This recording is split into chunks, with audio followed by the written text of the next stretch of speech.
Okay my dear student, तो आइए addition polymer को अब हम लोग कुछ एग्जांपल से समझते हैं। तो मैंने अभी अभी आपको कहा था कि एडिशन पॉलीमर आपको बनाना है तो उसके मोनोमर अनसैचुरेटेड कंपाउंड होने चाहिए। मतलब या तो वो अल्कीन होना चाहिए या फिर अल्कीन का डेरिवेटिव होना चाहिए। तो चलिए मैं एक अल्कीन का एग्जांपल ले रहा हूं, दैट इज मैं इथीन मॉलिक्यूल ले रहा हूं। ध्यान से देखिएगा, मैं इथीन मॉलिक्यूल ले रहा हूं, इथीन मोनोमर ले रहा हूं। किस लिए? एडिशन पॉलीमर बनाने के लिए। इन ये बता रहा है डबल बॉन्ड को, इथ बता रहा है नंबर ऑफ कार्बन को। तो इथीन का अगर हम कॉमन नेम यूज करेंगे, कॉमन नेम लिखेंगे, तो इसको हम लोग इथाइलिन भी कह सकते हैं, इथाइलिन भी कह सकते हैं। आइलिन जो लगा हुआ है ये डबल बॉन्ड का कॉमन नेम में यूज करते हैं, और इन जो लगा हुआ है ये डबल बॉन्ड के यूपैक नेम में यूज करते हैं, और इथ हमें हाइड्रोकार्बन को बता रहा है। तो हम लोगों ने क्या किया, इथ को देखकर दो कार्बन ले लिए, और इन के लिए हमने इस कार्बन कार्बन के बीच में डबल बॉन्ड ले लिया, और कार्बन के वैलेंसी को सेटिस्फाई करने के लिए हम दोनों कार्बन में हाइड्रोजन को अटैच कर दिए। इस वाले कार्बन को हम कह रहे हैं हेड कार्बन। ध्यान से देखिएगा, इस वाले कार्बन को हम कह रहे हैं tail carbon. First carbon, second carbon, head carbon, tail carbon. और हमें पता है कि अगर हम पॉलीमर बनाने जा रहे हैं तो हमें मिनिमम 100 मॉलिक्यूल लेना होगा। तो 100 या 100 से अधिक अनसैचुरेटेड मतलब डबल या ट्रिपल बॉन्ड वाले मोनोमर, तो 100 या 100 से अधिक के लिए हम यहां मान लेते हैं कि ये n मॉलिक्यूल है। आप 100 मॉलिक्यूल लिए होंगे, कुछ लोग 200 मॉलिक्यूल लिए हैं, कुछ लोग 500 मॉलिक्यूल लिए होंगे, कुछ लोग 10,000 मॉलिक्यूल लिए होंगे। तो उस 100, 200, 500, 1000, 10,000 के लिए मैं मान लिया n मॉलिक्यूल्स। n मॉलिक्यूल्स किसका लिया गया है? इथीन का, जो कि एक अनसैचुरेटेड कंपाउंड है। तो डबल या फिर ट्रिपल बॉन्ड रखने वाले 100 से अधिक अनसैचुरेटेड मोनोमर किसके प्रेजेंस में? इनिशिएटर के प्रेजेंस में। और इनिशिएटर मेनली किस तरह का होगा? Benzoyl peroxide. तो स्टूडेंट मैं यहां पर बेंजोइल पेरोक्साइड लिख देता हूं, ये एक इनिशिएटर है, बेंजोइल पेरोक्साइड। ये पेरोक्साइड करेगा क्या?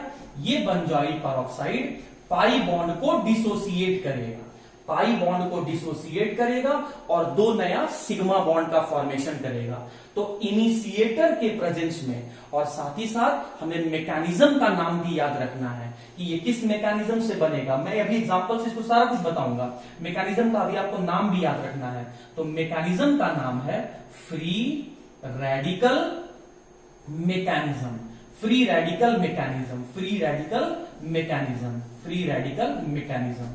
इनिशिएटर के प्रेजेंस में फ्री रेडिकल मैकेनिज्म से 100 या 100 से अधिक अनसैचुरेटेड मोनोमर जब आपस में केमिकल बॉन्ड से कंबाइन होके पॉलीमर बनाएंगे, तो ऐसे पॉलीमर को ही तो हम लोग एडिशन पॉलीमर कह रहे थे। और इसमें हमको ट्रिक के फॉर्म में क्या, मैकेनिज्म तो मैं बताऊंगा अभी आपको, लेकिन आपको मैकेनिज्म याद नहीं रखना है, आपको ट्रिक याद रखना है। तो एडिशन पॉलीमर का जो मोनोमर होगा उससे हम कैसे बनाएंगे पॉलीमर? कुछ नहीं करना है, हमें इस पाई बॉन्ड को क्लीव करना है, डिसोसिएट करना है, ब्रेक करना है, और दो सिग्मा बॉन्ड बना देना है। तो वो दो सिग्मा बॉन्ड कहां बनाएंगे? एक हेड वाले कार्बन पर बना देंगे और एक ये टेल वाले कार्बन पर बना देंगे। तो देखिए, हेड वाले कार्बन को मैं CH2 एज इट इज लिख रहा हूं, टेल वाले कार्बन का CH2 मैं एज इट इज लिख रहा हूं। अब एक पाई बॉन्ड को डिसोसिएट कर दिया तो बच गया यहां पर सिर्फ सिग्मा बॉन्ड, और हमें करना क्या है? एक पाई बॉन्ड को डिसोसिएट करके दो सिग्मा बॉन्ड बनाना है। तो एक सिग्मा बॉन्ड मैंने कहां ले लिया?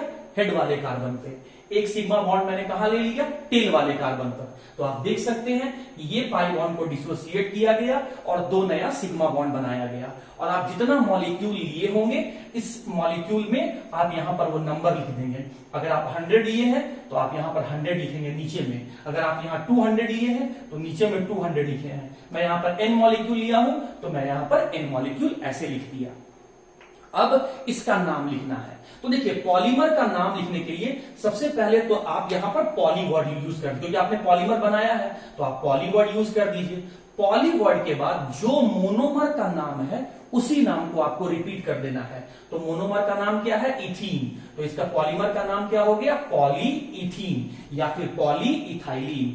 अब देखिए, मैं फिर से जोड़ के बोल दे रहा हूं, इनिशिएटर के प्रेजेंस में फ्री रेडिकल मैकेनिज्म से 100 या 100 से अधिक अनसैचुरेटेड मोनोमर केमिकल बॉन्ड से कंबाइन होके जब पॉलीमर का फॉर्मेशन करेंगे तो ऐसे बनने वाले पॉलीमर को एडिशन पॉलीमर, और एडिशन पॉलीमर बनाने के प्रोसेस को एडिशन पॉलीमराइजेशन कहते हैं। अब स्टूडेंट, अगर मान लीजिए एग्जाम में ये क्वेश्चन पूछा जाता है कि ये रहा पॉलीमर, तो बताइए कि इसका मोनोमर क्या होगा। इसको हमने फ्री वैलेंसी कहा है। ये जो सिग्मा बॉन्ड है इसको आप फ्री वैलेंसी पढ़ेंगे या फिर आप इसको एक्टिव साइट पढ़ेंगे। क्या बोला मैंने? एक्टिव साइट या फिर फ्री वैलेंसी।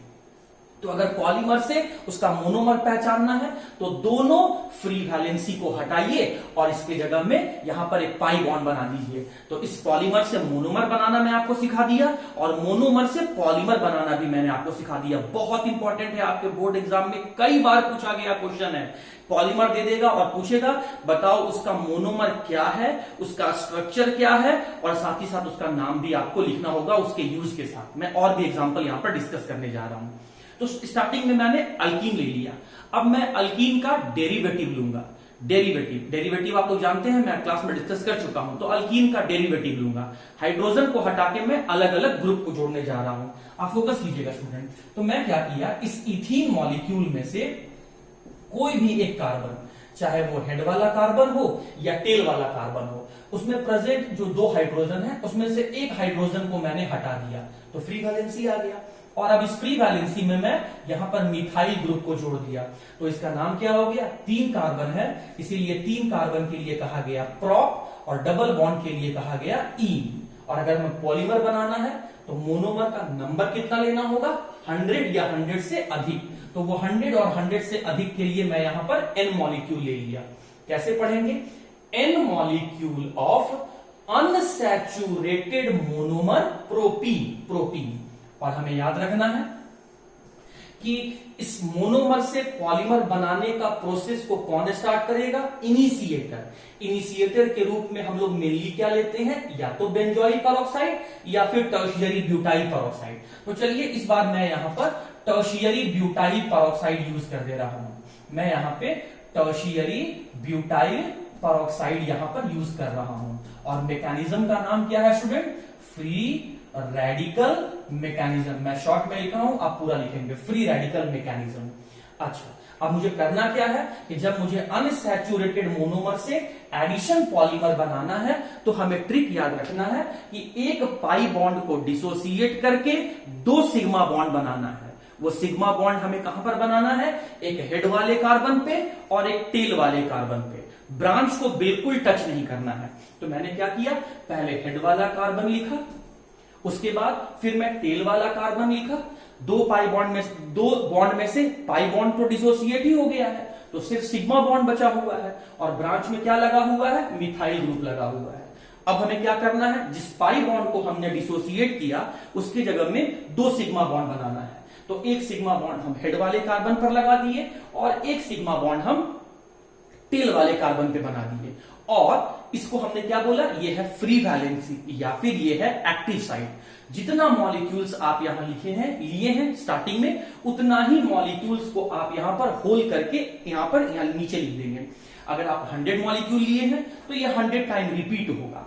अगर आप 200 लिए हैं तो ये 200 टाइम रिपीट होगा। मैं n टाइम लिया हूं तो ये n टाइम रिपीट होगा।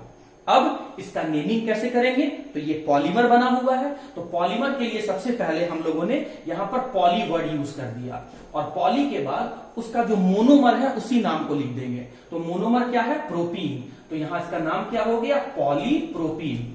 और डेफिनेशन क्या हो गया स्टूडेंट? डेफिनेशन हुआ कि इनिशिएटर टर्शियरी ब्यूटाइल पेरोक्साइड के प्रेजेंस में फ्री रेडिकल मैकेनिज्म से डबल या ट्रिपल बॉन्ड वाले 100 और 100 से अधिक अनसैचुरेटेड मोनोमर से सैचुरेटेड पॉलीमर बनना, इसी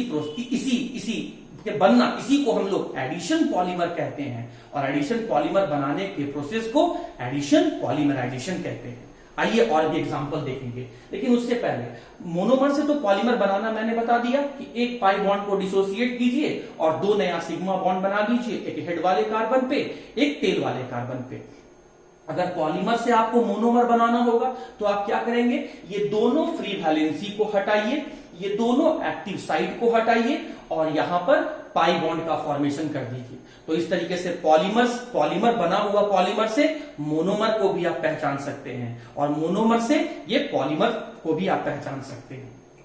चलिए और भी एग्जांपल लेते हैं। हम अल्कीन का डेरिवेटिव लेते जा रहे हैं। तो अल्कीन में सबसे पहले हमने क्या लिया था, इथीन लिया था। तो सबसे पहले हम यहां पर इथीन मॉलिक्यूल ले रहे हैं, इथीन मॉलिक्यूल ले रहे हैं।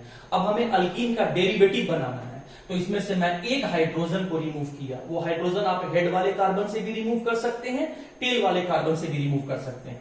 तो रिमूव किया एक हाइड्रोजन को, तो एक फ्री वैलेंसी जनरेट हो गया, बन गया। अब इसके जगह पर मैं क्लोरीन हैलोजन, क्लोरीन एटम को मैं यहां पर ऐड कर दिया। तो अब इसका नाम क्या हो गया, तो आइए देखते हैं स्टूडेंट। मैंने आपको पहले भी बताया था कि 2 कार्बन, एक डबल बॉन्ड और एक फ्री वैलेंसी, इसी को हम लोग कहते हैं विनाइल ग्रुप। और विनाइल ग्रुप में क्या लगा हुआ है, क्लोरीन लगा हुआ है। तो क्लोरीन का कॉमन नेम क्या होता है, क्लोराइड। तो इस मोनोमर का पूरा नाम क्या हो गया, विनाइल क्लोराइड, विनाइल क्लोराइड। अगर मुझे इस विनाइल क्लोराइड मोनोमर से पॉलीमर बनाना है तो मिनिमम इसका नंबर हमें 100 लेना होगा। तो 100 और 100 से अधिक यूनिट को हम कैसे रिप्रेजेंट करेंगे, n से रिप्रेजेंट करेंगे। तो n मॉलिक्यूल ऑफ अनसैचुरेटेड या double bond containing monomer known as the vinyl chloride. और रिएक्शन को स्टार्ट कौन करेगा, परऑक्साइड। मेनली हम लोग कौन सा परऑक्साइड यूज करते हैं, या तो टर्शियरी ब्यूटाइल परऑक्साइड या फिर बेंजॉइल परऑक्साइड। तो चलिए हम लोग यहां यूज कर लेते हैं बेंजॉइल परऑक्साइड। बेंजॉइल परऑक्साइड हमने यहां पर यूज कर लिया। अच्छा, किस मैकेनिज्म से ये मोनोमर से पॉलीमर में कन्वर्ट होगा, फ्री रेडिकल मैकेनिज्म। और मैकेनिज्म तो हमें नाम याद ही रखना है, मैं मैकेनिज्म आपको बताऊंगा, बट ट्रिक के फॉर्म में मैंने आपको क्या बताया था कि एक पाई बॉन्ड को हटाना है और 2 नया सिग्मा बॉन्ड बनाना है। और 2 सिग्मा बॉन्ड हमें कहां बनाना है, एक हेड वाले कार्बन पर, एक टेल वाले कार्बन पे। तो आइए स्टूडेंट, इसी को मैं लिखने जा रहा हूं। ये रहा मेरा हेड वाला कार्बन, ये रहा मेरा टेल वाला कार्बन। उस टेल वाले कार्बन से एक यहां पर सब्स्टिट्यूएंट क्लोरीन लगा हुआ है, क्लोराइड अटैच है, उसको छोड़ दिए। सिग्मा बॉन्ड को टच नहीं करना है, 2 बॉन्ड था, एक सिग्मा और एक पाई। तो सिग्मा बॉन्ड को रहने दिए और पाई बॉन्ड को डिसोसिएट कर दिए। और उस पाई बॉन्ड को डिसोसिएट करके 2 सिग्मा बॉन्ड बनाना है। एक सिग्मा बॉन्ड हम कहां बनाएंगे, हेड वाले कार्बन पे। एक सिग्मा बॉन्ड हम कहां बनाएंगे, टेल वाले कार्बन पे। और यही यूनिट रिपीट होते जाएगा। जितना टाइम्स हम लेंगे वो उतना टाइम रिपीट हो जाएगा। कितने टाइम्स हम लिए हैं, n टाइम लिए हैं, n मॉलिक्यूल लिए हैं, तो ये n टाइम रिपीट हो जाएगा। तो ये n टाइम रिपीट हो गया।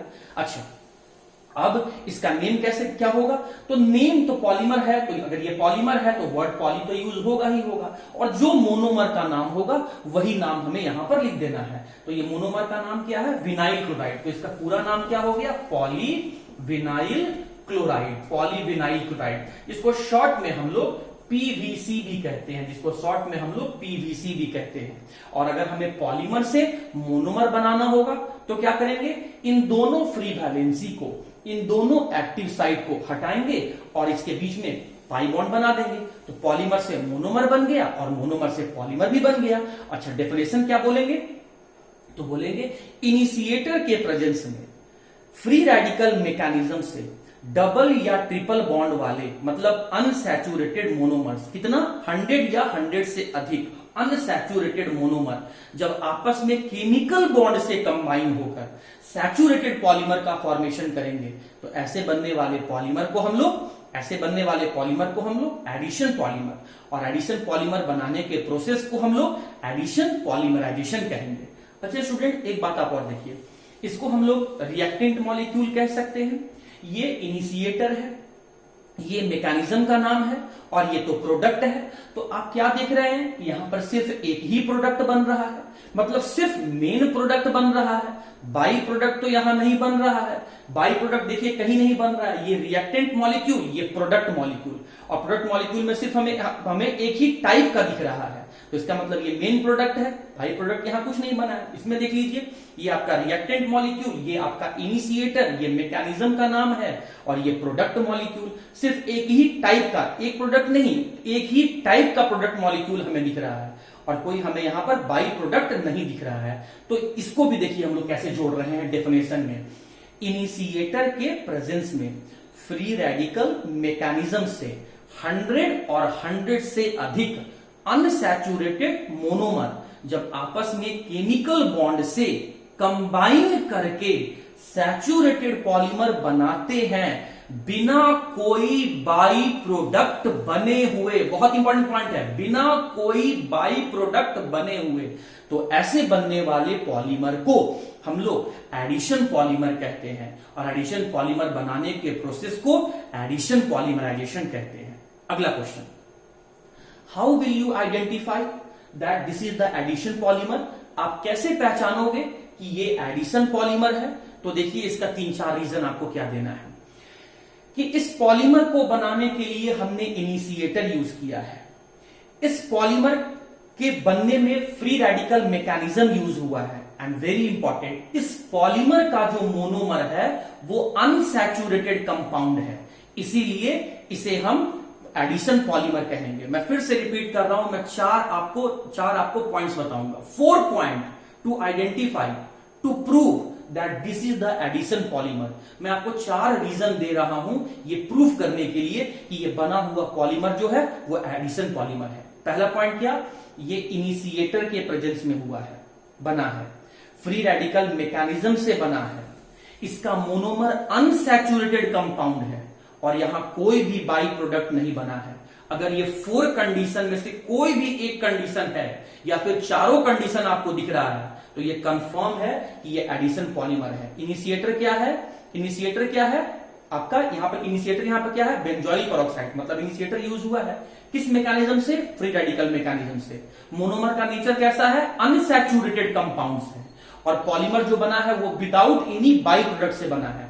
तो ये प्रूफ करता है कि मेरा बना हुआ जो पॉलीमर है ये एडिशन पॉलीमर है। उम्मीद करते हैं स्टूडेंट कि ये addition polymer, addition polymerization, initiator, example monomer से पॉलीमर बनाना, पॉलीमर से मोनोमर बनाना, और एडिशन पॉलीमर को हम कैसे पहचानेंगे, ये सारे पॉइंट्स आपको समझ में आ गए होंगे। आइए हम लोग आगे प्रोसीड करते हैं।